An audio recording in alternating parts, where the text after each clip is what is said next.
네, 안녕하세요. 저는 고객 생애가치 예측 프로젝트 CLTV라고 이름 붙였는데, 을 진행하는 전아림이라고 합니다. 네, 목차는 일단 다음과 같고요. 네. 먼저 시작하기 전에 여러분한테 질문 드리고 싶어요. 어, 집에 계시는 시간이 많아지시면서 광고를 보시는 시간도 많아지실 텐데, 근래에 여러분이 가장 혹했던 광고는 무엇이었나요? 이제 저희가 노트북도 반납하는데, 한성 컴퓨터 노트북 20% 할인, 이런 거 되게 후킹하지 않나요? 네, 저는 근래 가장 후킹했던 광고라고 하면 플립스쿨이 무려 66,000원 할인하는 거라고 하고 싶은데요.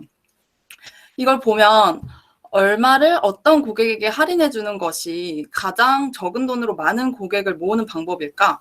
이런 문제에 대해서 저는 생각해 되었습니다. 제가 만약에 실무자라면 얼마를 할인해야 제품을 구매할 고객에게만 최소한의 금액으로 가장 많은 매출을 올릴 수 있을까? 이런 문제에 대해서 고민하게 되었고요. 저는 이 문제를 한번 인공지능을 이용해서 풀어보자라는 마음으로 프로젝트를 시작하게 되었습니다. 네. 그래서 어떤 고객이 얼마나 구매할지 예측할 수 있다면 그에 맞춰서 최적의 할인 행사를 진행할 수 있을 것, 이렇게 생각했고요. 예를 들면 다음과 같습니다. 이렇게 많은 고객이 있는데 그중에 이 고객만 다음 월에 갑작스럽게 구매 금액이 50% 이상 낮아질 거라고 예측이 된다. 그렇다면 이 고객을 제외한 이 빨간 동그라미 친 고객에게만 할인 쿠폰 금액을 급격하게 올리면 이제 좋은 성과를 낼 수 있겠죠. 네, 그럼 이제 구체적으로 프로젝트 소개를 드리도록 하겠습니다. 네, 저의 목표는 고객의 과거 구매 내역을 이용해서 미래의 거래 금액을 예측하는 것이고요. 두 번째로는 해당 모델을 기업에서 또한 효과적으로 운용하고 데이터를 잘 다루지 않는 실무자 또한 이용할 수 있는 협업 툴을 개발하는 것까지를 목표로 삼았습니다.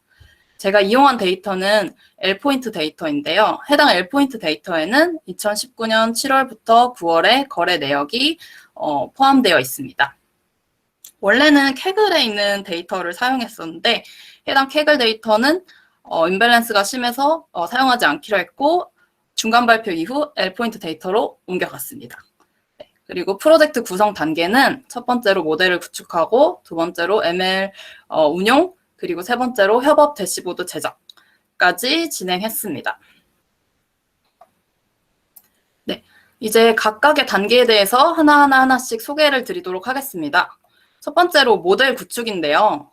저의 모델의 타겟은 이제 방금 말씀드렸다시피 2달간의 과거 구매 데이터를 통해 2019년 9월에 다음 월에 구매 금액을 예측하는 것이었습니다. 그러니까 Y 변수는 한마디로 9월에 한 고객이 구매한 전체 총 금액이라고 볼 수 있고요. 피처는 굉장히 다양합니다.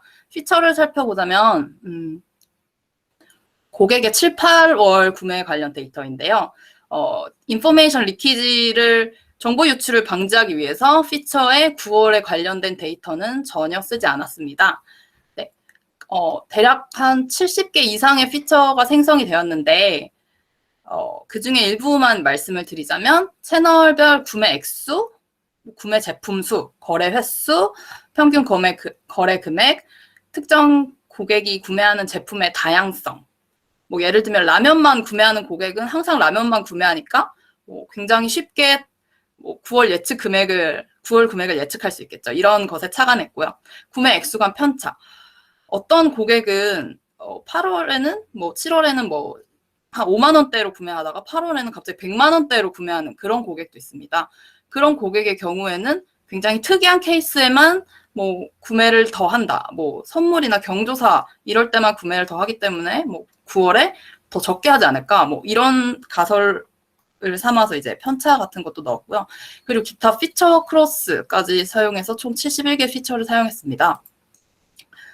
저는 피처 크로스라는 기법을 처음 알게 돼서 굉장히 흥미로워서 조금 소개를 드리자면 피처 크로스란 각 피처 간의 상호 연관관계를 반영시킬 수 있는 어떤 기법입니다. 예를 들면 여기 이런 데이터가 있는데요. 클래시피케이션 문제라고 했을 때 주황색이 있고 파란색이 있는데 이것을 이런 선형 모델로 풀어가고 싶은데 X1과 X2는 물론 Y와 관련이, 그러니까 해당 클래스와 관련이 깊지만 선형 모델로는 이것을 정확하게 구분하기가 어렵습니다. 하나의 선으로 그어서 그 어떤 클래스에 속할지 그 확률을 구현하기가 어려우니까요. 그런데 x1과 x2를 단순히 곱하기만 하면 네, 아주 쉽게 아주 쉽게 이제 가운데를 자르는 선을 그을 수 있습니다.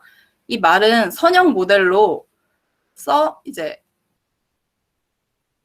선형 Y와 X3가 이제 선형적으로 연관되기 때문에 쉽게 예측을 할 수 있다. 이런 기법인데요. 네, 그래서 저는 피처 크로스를 이용했습니다. 제가 이용한 예시는 고객을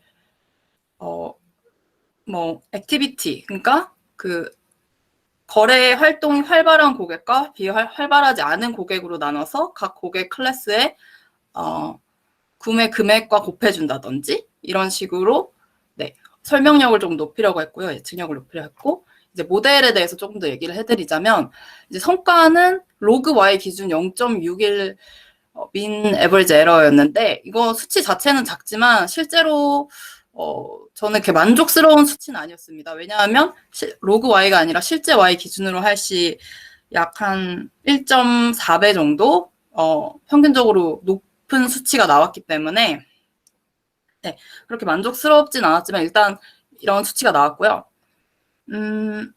그리고 모델 자체는 이렇게 총 파라미터 509개로 상대적으로 라이트한 모델입니다.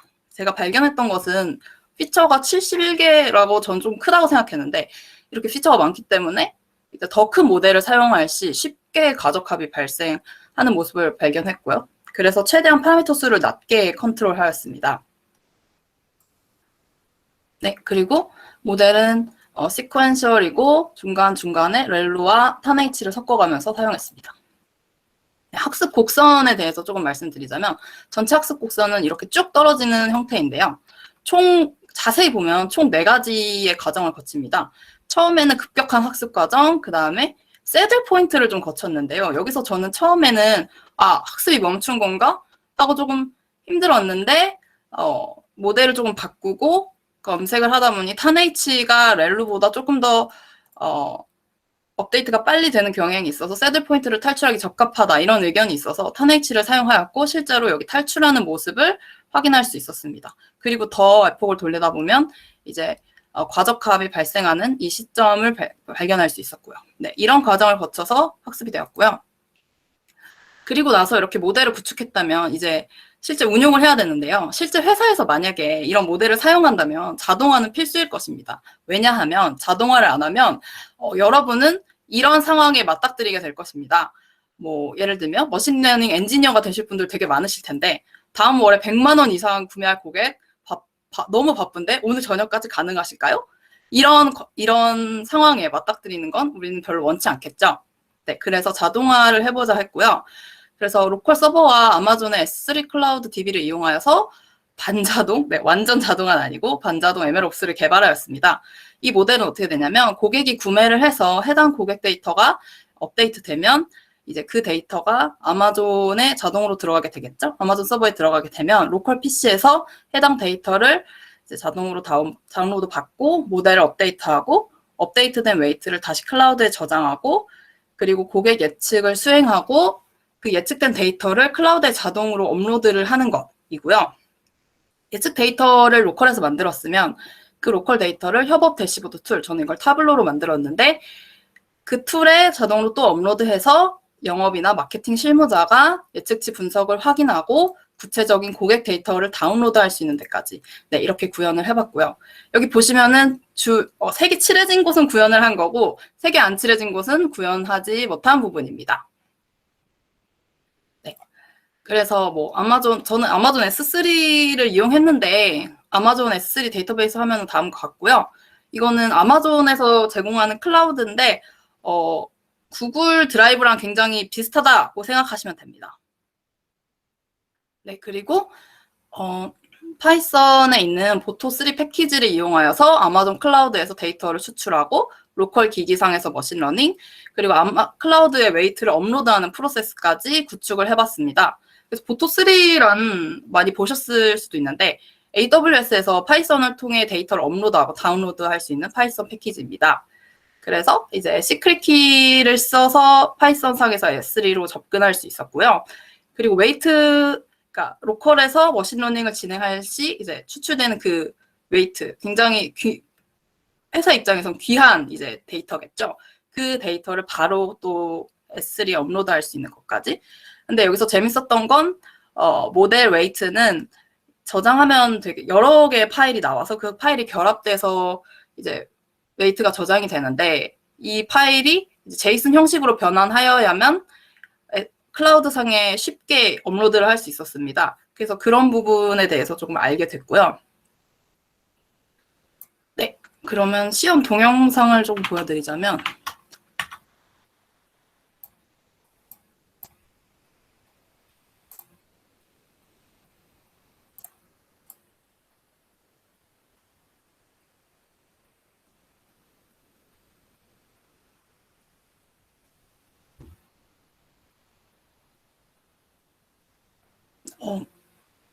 이렇게 패키지들을 여러 개 만들고 그 패키지에서 간단한 코드로 머신러닝을 돌아가는 모습입니다. 지금 S3에서 데이터를 직접 가지고 온 것이고요. 로컬 상에서 머신러닝을 돌리고 네, 가서 이제 새로 고침을 하면 웨이트가 추가된 모습을 확인할 수 있습니다. 네, 이렇게 시연이고 그 다음에 여기서 이제 디플로이먼트까지 마쳤으면 협업 대시보드 툴을 만들어야 했는데요. 저는 태블로라는 굉장히 좋은, 여러분도 알고 계신 그 툴을 이용해서 협업 대시보드를 제작하였습니다. 제가 이 대시보드를 이렇게 제작했는데 제작하는 주안점은 원활한 사내 정보 공유를 목표로 제작을 하였습니다. 개발 환경 설정 없이 혹은 복잡한 데이터 쿼리 없이 누구나 데이터 소스에 쉽게 접근 가능하도록 하는 것을 목표로 했고요. 태블로 사이트 회원 가입 시 이 대시보드에는 온라인으로 접근이 가능하고 그리고 각 그래프들을 이렇게 클릭할 시 각 그래프에 해당하는 고객 아이디를 직접 다운로드 가능합니다.